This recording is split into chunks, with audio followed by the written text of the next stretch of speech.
Let's understand if formula in Excel. We have if formula which evaluates single condition, while if formula can help evaluate multiple conditions. It can check up to 127 conditions and will stop and give result at the first true result. We can use ifs to categorize employee tenure into groups like we have done in column N.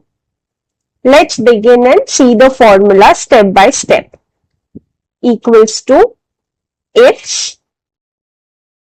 It is asking for logical test 1. Logical test is the condition that we want it to test. We select tenure from column M. We write greater than 9. If this result is true, what is the answer? What is the value that we are expecting in the column O? So we want 9 plus years. Next we have logical test 2. We select the cell again, greater than 6. What is the result that we expect? 6 to 9 years. Again we have logical test 3. This can continue for up to 127 conditions. This is greater than 3, 3 to 6 years. If tenure is greater than 1, the result that we want is 1 to 3 years.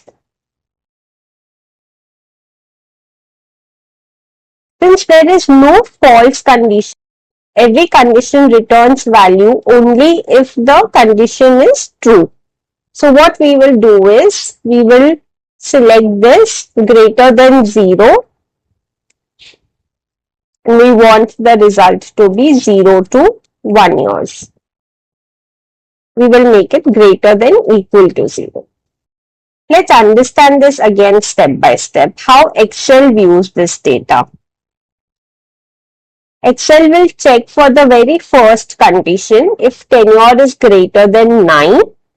If it is yes, the result will return 9 plus years. If it is not, it will check for the second condition, if the value is greater than 6.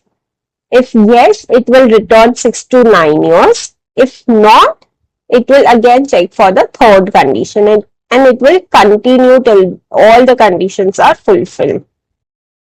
That is why order matters in its formula. If we see 6 is greater than this condition as well as all other conditions after this. 6 is greater than 3, 6 is greater than 1, 6 is greater than 0. However, still we are getting 6 to 9 years as the response because formula will stop at first match result. This is how the flow works in ifs formula. That's it for this video. If you're finding my videos helpful, please like and comment. This motivates me to create more such content. Also, in case you've not subscribed to my channel yet, please click on the subscribe button. Bye-bye for now. Until next time, keep learning.